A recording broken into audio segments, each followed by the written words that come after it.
नमस्कार, मैं हूं मनोज मानस। उत्तराखंड की खबरों में आपका स्वागत है। खबरों का रुख करेंगे उससे पहले देख लेते हैं इस वक्त की अहम हेडलाइंस। उत्तराखंड में परिवार रजिस्टर में नाम जुड़वाना नहीं होगा आसान, नई नियमावली बनेगी, कैबिनेट में आएगा प्रस्ताव।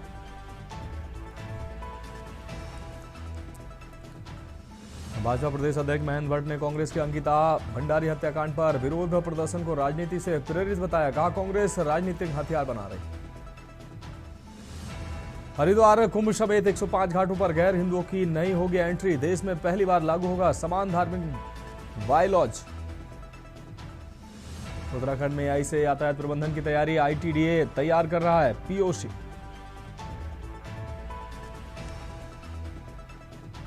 उत्तराखंड में दूसरे राज्य वालों को भी सूची में नाम खोजना होगा आसान, वोटर लिस्ट को भी लिंक करेगा आयोग।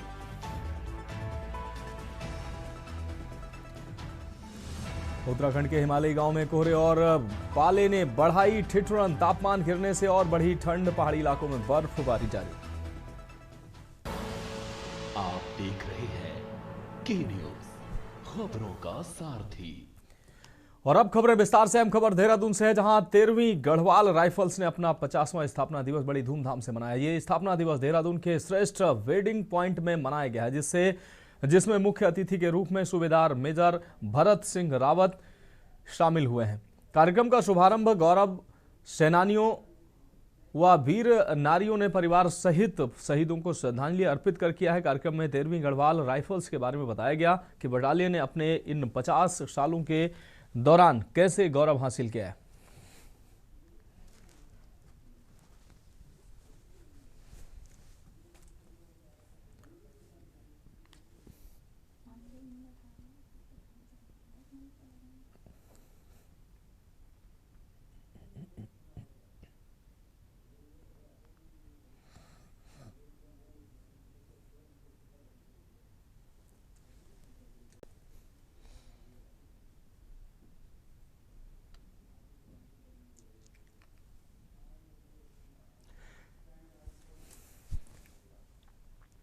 रुड़की से ये अहम खबर आपको दिखा रहे हैं, जहां एसएसपी हरिद्वार के सख्त निर्देशों पर गंगनहर कोतवाली पुलिस ने गोकसी करने वालों के खिलाफ बड़ी कार्रवाई को अंजाम दिया है। मुखबिर की सटीक सूचना पर पुलिस ने लाठर देवा तिराहे पर आम के बाग में दबिश देकर 2 शातिर गौ तस्करों को रंगे हाथों दबोच लिया। आपको बता दें कि कोतवाली गंगनहर पुलिस क्षेत्र में गश्त कर रही थी। इसी दौरान मुखबिर से सूचना मिली कि आम के बाग में गौकशी की जा रही है। सूचना मिलते ही पुलिस टीम ने बिना देर किए मौके पर छापा मारा। पुलिस को देखते ही मौके पर अफरा तफरी मच गई, लेकिन पुलिस टीम ने घेराबंदी कर 2 आरोपियों को गाय और गोकशी के उपकरणों के साथ धर दबोचा है। गिरफ्तार किए गए आरोपियों की पहचान आस मोहम्मद और सलमान निवासी नगला कुबड़ा थाना झबरेड़ा के रूप में हुई है। बताया गया है कि दोनों आरोपी आदतन अपराधी हैं और इनके खिलाफ पहले से ही कई गंभीर मुकदमे दर्ज हैं। मौके से पुलिस ने एक गाय, कुल्हाड़ी, चापड़ व अन्य सामान बरामद किया।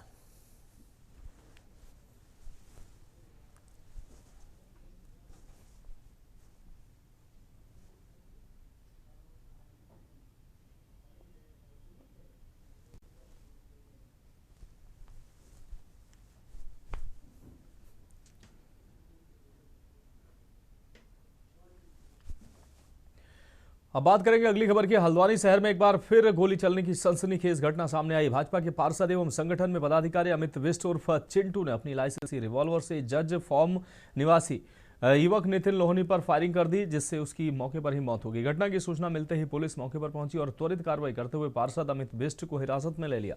पुलिस ने आरोपी के पास से लाइसेंसी रिवॉल्वर भी कब्जे में ले ली है। गोली किन कारणों से मारी, इसके बारे में पुलिस द्वारा अभी तक जानकारी स्पष्ट नहीं की गई है। पुलिस कह रही है कि उसके द्वारा जांच की जा रही है। फिलहाल पुलिस ने मृतक के शव को कब्जे में लेकर पोस्टमार्टम के लिए भेज दिया गया और पूरे मामले की गहनता से जांच जारी है। घटना के बाद इलाके में तनाव का माहौल है। हालांकि पुलिस स्थिति को नियंत्रण में किए हुए है।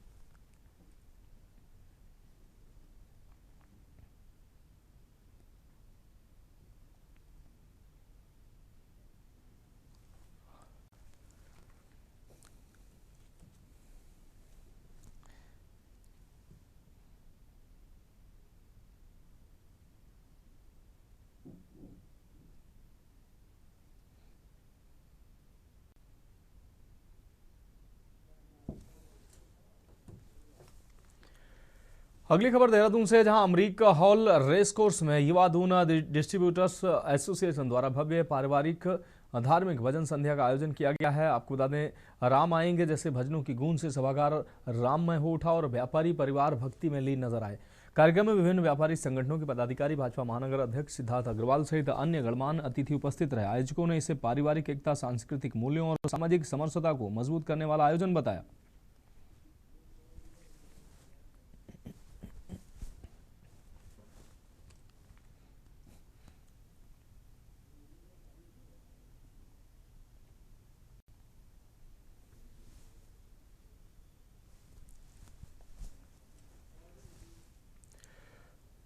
अगली खबर देहरादून से, जहां लैंसडाउन चौक पर भाजपा महानगर अध्यक्ष सिद्धार्थ उमेश अग्रवाल के आह्वान पर भाजपा कार्यकर्ताओं ने कांग्रेस का पुतला दहन किया। ये विरोध प्रदर्शन अंकिता भंडारी हत्याकांड जैसे संवेदनशील मामले के राजनीतिकरण के विरोध में किया गया है। महानगर अध्यक्ष ने कहा कि राज्य सरकार मामले की निष्पक्ष जांच कर रही है और कांग्रेस केवल राजनीतिक लाभ के लिए भ्रम फैला रही है।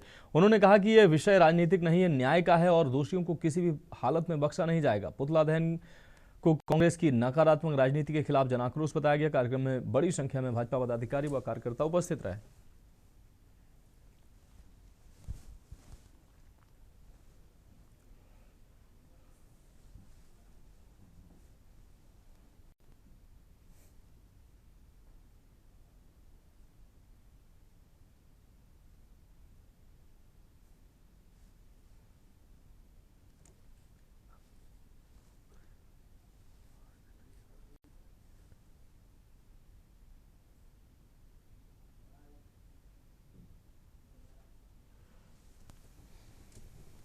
देश को भटकाने का काम कर रही है। कांग्रेस पार्टी इस पूरे प्रदेश को एक अस्थिरता की तरफ ले जाने का काम कर रही है। कांग्रेस पार्टी को अब सत्ता में आने के सारे रास्ते बंद दिख रहे हैं, तो कांग्रेस पार्टी एक मृत बेटी के आत्मा के साथ खिलवाड़ करने का काम कांग्रेस पार्टी के द्वारा किया जा रहा है। कांग्रेस पार्टी को इस देश की न्यायपालिका पर भरोसा नहीं है। कांग्रेस पार्टी को इस देश की एसआईटी, हमारे उत्तराखंड पुलिस की एसआईटी पर भरोसा नहीं है। सुप्रीम कोर्ट पर भरोसा नहीं है, हाई कोर्ट पर भरोसा नहीं है। तो मुझे लगता है कि अब तो सिर्फ भगवान ही बचे सिर्फ कांग्रेस पार्टी को विश्वास दिलाने के लिए। अगली खबर खटीमा से है, जहां लायंस क्लब खटीमा सिटी द्वारा आयोजित 9 वर्ष कार्यक्रम के अंतर्गत विभिन्न प्रतियोगिताओं का आयोजन किया गया। कार्यक्रम में छोटे बच्चों से लेकर महिला एवं पुरुष वर्ग तक के प्रतिभागियों ने उत्साहपूर्वक भाग लिया। प्रतियोगिता में उत्कृष्ट प्रदर्शन करते हुए मुदित रौतेला ने प्रथम तथा कमल जोशी ने द्वितीय स्थान प्राप्त किया है। अद्वितीय पुरस्कार इनको मिला है। कार्यक्रम का आयोजन प्रदीप बत्रा के संयोजन में किया गया, जिसमें दर्जनों प्रतियोगियों को पुरस्कृत कर उनका उत्साहवर्धन भी किया गया। कार्यक्रम के दौरान प्रतिभागियों की प्रतिभा, आत्मविश्वास और उत्साह देखने को मिला। अंत में सभी प्रतिभागियों को शुभकामनाएं देते हुए उनके उज्जवल भविष्य की कामना की गई। रचनात्मक और प्रेरणादायक आयोजनों को निरंतर आयोजित करने की आगे भी बात कही गई।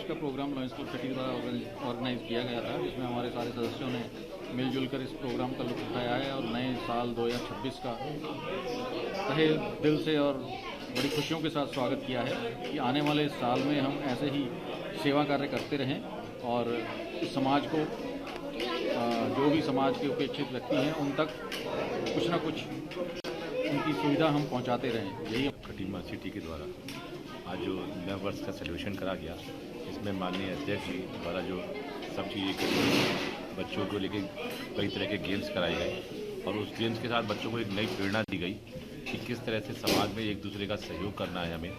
और ये भी बताया गया अध्यक्ष जी के द्वारा कि एक नए समाज के लिए बच्चों को किस तरह आगे बढ़ना है और बच्चे किस तरह से एक नए समाज का निर्माण कर सकते हैं, उसकी तरह जानकारी दी गई अध्यक्ष जी के द्वारा, हरदीप सिंह जी के द्वारा। बढ़ेंगे अगली खबर की ओर। देहरादून में गांधी रोड स्थित जैन धर्मशाला में मानवाधिकार एवं सामाजिक न्याय संगठन की अहम बैठक आयोजित की गई, जिसमें संगठन के आगामी कार्यक्रमों पर चर्चा की गई और सदस्यों को नेम प्लेट व पहचान पत्र वितरित किए गए। इस दौरान नशा मुक्ति अभियान के पोस्टरों के माध्यम से जागरूकता भी फैलाई गई। कार्यक्रम में मुख्य अतिथि समाजसेवी व बॉलीवुड एक्ट्रेस इंद्राणी पांधी ने संगठन के सामाजिक कार्यों की सराहना की। प्रदेश अध्यक्ष मधु जैन ने कार्यक्रम का संचालन किया, जबकि संगठन अध्यक्ष सचिन जैन ने आगामी गतिविधियों की जानकारी दी। इस अवसर पर भाजपा प्रदेश मंत्री विवेक जैन सहित अनेक गणमान्य लोग उपस्थित रहे।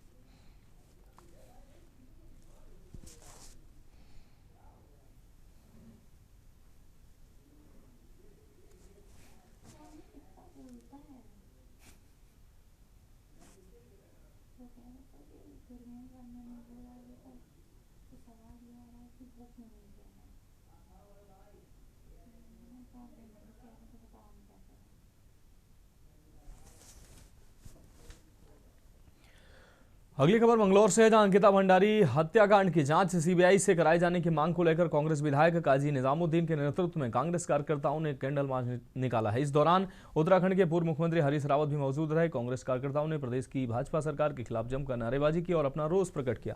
हरीश रावत ने कहा कि बेटी बचाओ बेटी पढ़ाओ का नारा देने वाली भाजपा सरकार में ही बेटियां सुरक्षित नहीं है। मंगलौर विधायक काजी निजामुद्दीन ने कहा कि अंकिता भंडारी हत्याकांड में भाजपा के जिस वीआईपी का नाम सामने आ रहा है, प्रदेश की भाजपा सरकार उस वीआईपी को बचाने का काम कर रही है। जब तक अंकिता भंडारी हत्याकांड के आरोपियों के खिलाफ कठोर कार्रवाई नहीं होगी, तब तक कांग्रेस चुप नहीं बैठेगी।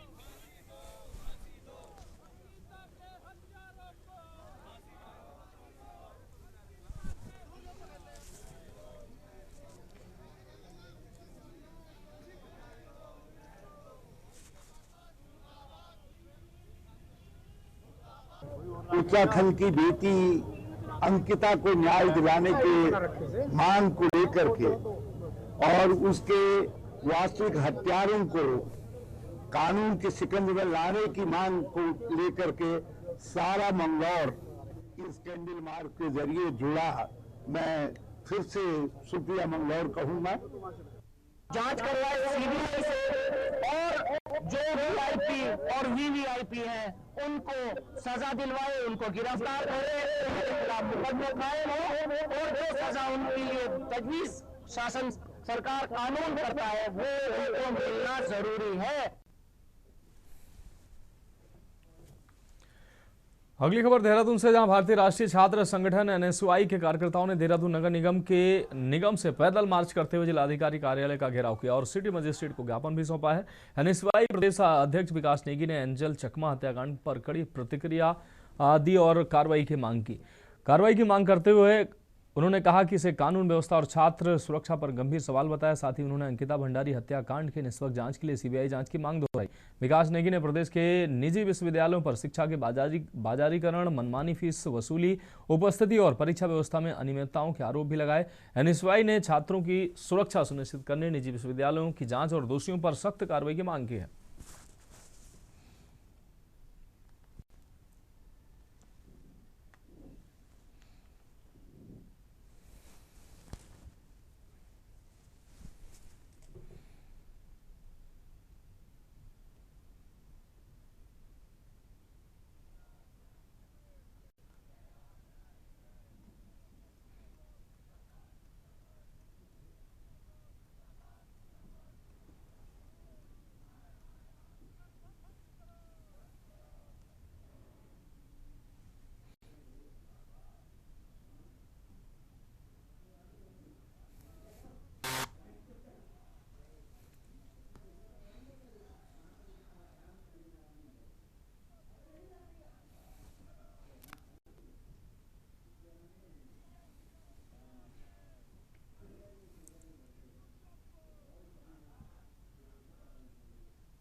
देहरादून से जहां दून पुलिस ने कोतवाली नगर क्षेत्र में हुई स्नैचिंग की घटना का सफल खुलासा करते हुए 2 अभियुक्तों को गिरफ्तार किया। अभियुक्तों के कब्जे से घटना में छीना गया पर्स व अन्य सामान बरामद किया गया है, जबकि घटना में प्रयुक्त स्कूटी को भी सीज कर दिया गया है। राजपुर रोड अहीर मंडी मार्ग पर स्कूटी सवार 2 अज्ञात व्यक्तियों द्वारा एक महिला का हैंड पर्स छीने जाने की शिकायत दर्ज कराई गई थी। मामले में कोतवाली नगर पुलिस ने सीसीटीवी फुटेज और मुखबिर तंत्र की मदद से जांच करते हुए अश्विनी रजौरिया और राहुल उर्फ जोई को गिरफ्तार किया। पूछताछ में अभियुक्तों ने नशे की लत के चलते स्नैचिंग की घटना को अंजाम देना स्वीकार किया। पुलिस ने दोनों को न्यायालय में प्रस्तुत करने की कार्रवाई शुरू की है।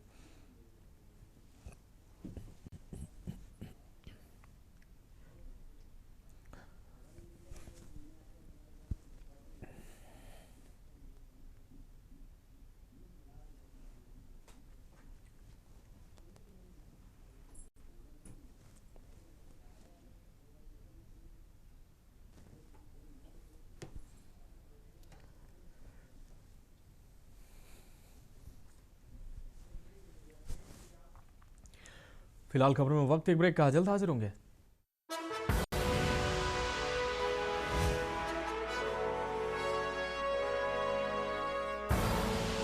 आप देख रहे हैं के न्यूज खबरों। ब्रेक के बाद उत्तराखंड की खबरों में एक बार फिर से आपका स्वागत है। खबर देहरादून से है। राजधानी में अपराध और अपराधियों के खिलाफ एसएसपी अजय सिंह की सटीक रणनीति रंग लाई है। दून पुलिस ने दिल्ली के एक बेहद शातिर अंतर्राज्यीय नकबजन गिरोह का पर्दाफाश करते हुए 3 आरोपियों को गिरफ्तार किया है। पकड़े गए शातिर चोरों की पहचान मंगलू, मनोज और अजय के रूप में हुई है। पुलिस ने आरोपियों के पास से चोरी की गई एक कार, भारी मात्रा में नकदी और ज्वेलरी बरामद की है। इतना ही नहीं, इनके कब्जे से वारदात में इस्तेमाल होने वाले तमंचे, खुखरी, चाकू और अन्य औजार भी बरामद किए हैं। एसएसपी अजय सिंह ने मामले का खुलासा करते हुए बताया कि पीड़ित की शिकायत के बाद एक विशेष टीम का गठन किया गया। पुलिस ने मुखबिर तंत्र को सक्रिय किया और चेकिंग के दौरान टी स्टेट के पास से इन तीनों को दबोच लिया गया।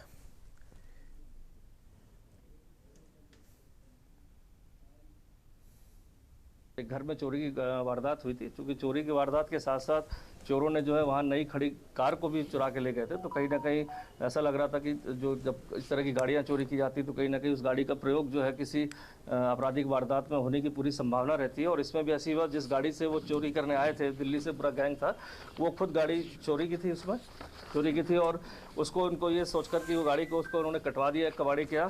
और जो गाड़ी यहाँ से चोरी करके ले गए थे, जो हमारे वादी है उनके घर से, उस पर जो है फर्जी नंबर प्लेट लगाकर उसी गाड़ी से अन्य वारदात को देने अंजाम जो है ये घूम रहे थे। तो इसमें पुलिस ने भी इनसे जो है, इसमें 3 लोग इसमें अरेस्ट हुए हैं अभी टोटल, जो सभी गाजियाबाद और दिल्ली के रहने वाले हैं। और इनसे जो है 1 लाख रुपए, 1,05,000 रुपये कैश और 1.5 लाख की ज्वेलरी और कटर और अन्य चीज़ें जो है, खुखरी, और इनसे अगली खबर लक्सर से है, जहां लक्सर में उपेंद्र राणा के कार्यक्रम को लेकर एससी समाज और गुर्जर समाज के लोग आक्रोश में हैं। दोनों समाज से जुड़े कई लोगों ने लक्सर के बालावली तिराहे पर नारेबाजी कर प्रदर्शन किया है। लक्सर के आपको बता दें, कबूलपुर रायघाटी में खानपुर विधायक उमेश कुमार द्वारा पृथ्वीराज चौहान की मूर्ति अनावरण में मुख्य अतिथि के रूप में उपेंद्र राणा को लाना। लक्सर में दोनों समाज के लोगों का इस दौरान कहना है कि उपेंद्र राणा समाज में अराजकता फैलाने वाला व्यक्ति है।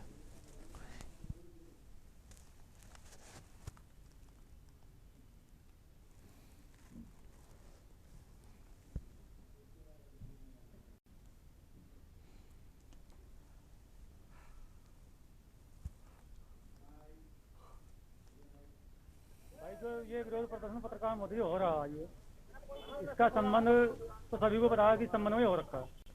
हमारे विधायक जी हैं, वर्तमान विधायक खानपुर श्री उमेश कुमार जी, मैं भी उनका समर्थक हूँ, पक्का समर्थक हूँ। तो एक जो उपेंद्र राणा फुरो हरियाणा बोलता है अपने आप को, तो उसका ही विरोध है। वो हर जाति बिरादरी को, हर धर्म को टारगेट कर गाली देता है महारायण की। तो हमारा विधायक जी से अनुरोध है कि ऐसे गंदे आदमी ना बुलवा जाए। राजपूत समाज में जो है बहुत मुख्य अतिथि बनाया है, बहुत आदमी है, बहुत सम्मानित व्यक्ति है उस समाज में भी। गुर्जर स्वाभिमान संघर्ष समिति की ओर से, जिनके राष्ट्रीय अध्यक्ष माननीय एडवोकेट रविंदर भाटी जी है, उनकी समिति के माध्यम से ज्ञापन दिया गया था कि हमारे लक्सर के अंदर हमारे जो कानपुर विधानसभा से विधायक है उमेश कुमार जी, उन्होंने रायघाटी के अंदर पृथ्वीराज चौहान जी की जो मूर्ति की स्थापना करने का काम करा है। साथियों, आज हम बालावाड़ी तिराहे पर पहुंचे थे। कल हमने आह्वान किया था कि बालावाड़ी तिराहे पर लक्सर बालावाड़ी तिराहे पर जो उपेंद्र राणा का यहाँ प्रोग्राम था, यहाँ आने का उसका प्रोग्राम था, तो इसके विरोध में हमने यहाँ ये कार्यक्रम रखा था और हम उसका खुलकर विरोध करते हैं। जो एससी समाज की बहन बेटियों को, गुज्जर समाज की बहन बेटियों को या गुज्जर समाज को टारगेट करता है, तो उसके लिए हम यहाँ तैयार हैं। वो क्रांतिकारी जय भीम। देखिए, जैसा आपको पता है कि रायघाटी में विधायक उमेश शर्मा जी के द्वारा पृथ्वीराज चौहान की मूर्ति का अनावरण किया जा रहा है, जिसमें मुख्य अतिथि के रूप में ओकेंद्र राणा आ रहे थे हरियाणा से। हम उस व्यक्ति का इसलिए विरोध करते हैं कि क्योंकि वो आए दिन कहीं ना कहीं अराजकता फैलाता है और कभी एससी समाज की बहन बेटियों को, कभी गुज्जर समाज की, कभी मुस्लिम समाज की बहन बेटियों को दिन पर दिन गाली और अभद्र भाषा का प्रयोग करता है। ऐसे व्यक्ति का इलाज लगता है कि जनता जुत्ते से करती है। अगली खबर का रुख करेंगे। खबर हल्द्वानी से, जहां कुमाऊं का सबसे बड़ा हल्द्वानी नगर निगम नए साल में हल्द्वानी शहर के लिए हर घर से डोर टू डोर कूड़ा उठाने की प्रक्रिया को पुख्ता करने जा रहा है। इसकी शुरुआत हो चुकी है। साल के शुरू हफ्ते में ही नगर निगम को 2 दर्जन से अधिक कूड़ा कलेक्शन गाड़ियां मिली है। इसके अलावा इस साल हल्द्वानी शहर की सबसे बड़ी समस्या टंचिंग ग्राउंड में कूड़ा निस्तारण भी नगर निगम दूर कर देगा। नगर आयुक्त का दावा है कि साल 2026 हल्द्वानी शहर के लिए स्वच्छता की दृष्टि से बेहद महत्वपूर्ण और सफल साबित होगा। इसी प्रयास में सभी कर्मचारी लगे हुए हैं।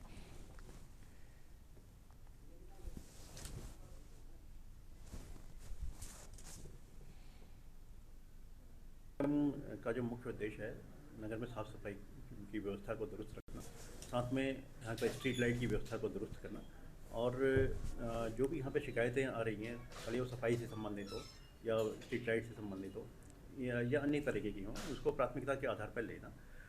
साथ ही जो यहाँ पर ट्रंचिंग ग्राउंड की समस्या है, उसके निस्तारण के लिए निश्चित रूप से प्रयास किए जा रहे हैं और प्रयास ये किया जाएगा कि इस वर्ष इस ट्रंचिंग ग्राउंड को साफ़ सुथरा कराया जाए और जो हमारा कूड़ा की प्रोसेसिंग है डेली के, उसके लिए भी पृथक से प्रयास किए जाएंगे। जो हमारा डोर टू डोर कलेक्शन है। फिलहाल खबरों में अभी के लिए मेरे साथ इतना ही। मुझे दीजिए इजाजत और आप देखते रहिए के न्यूज़ इंडिया।